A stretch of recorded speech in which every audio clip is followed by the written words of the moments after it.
യോഹന്നാൻ 16:13.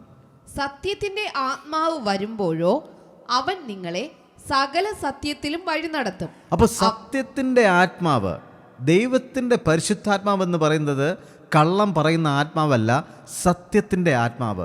ദൈവമക്കളുടെ എല്ലാവരുടെയും ഉള്ളിലുള്ളതും ഈ പരിശുദ്ധാത്മാവാണെങ്കിൽ നമ്മുടെ വായിൽ നിന്നും വ്യാജം വരാൻ പാടില്ല.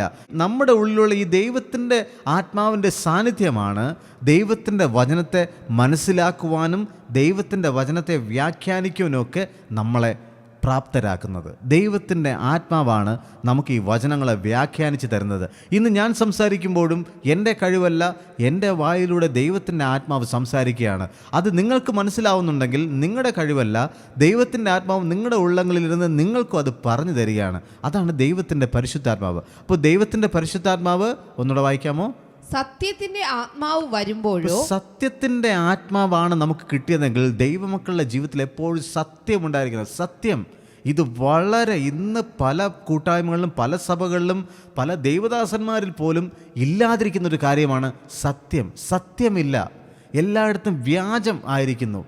ഓക്കെ, അവൻ നിങ്ങളെ സകല സത്യത്തിലും വഴി നടത്തും. സകല സത്യത്തിലും പരിശുദ്ധാത്മാവ് നമ്മളെ വഴി നടത്തും. അവൻ സ്വന്തമായി സംസാരിക്കാതെ. പരിശുദ്ധാത്മാവ് സ്വന്തമായിട്ട് സംസാരിക്കത്തില്ല. ഈ പ്രസംഗിക്കുമ്പോഴും എനിക്ക് തോന്നുന്നത്, എൻ്റെ കാഴ്ചപ്പാട്, ഞാൻ മനസ്സിലാക്കിയത് എന്നൊരിക്കലും പറയത്തില്ല. സ്വന്തമായിട്ട് സംസാരിക്കാതെ താൻ കേൾക്കുന്നത് സംസാരിക്കുകയും. താൻ കേൾക്കുന്നത്, പരിശുദ്ധാത്മാവ് പിതാവിൻ്റെ സന്നിധിയിൽ എന്തൊക്കെ കേട്ടോ അതായിരിക്കും സംസാരിക്കുന്നത്.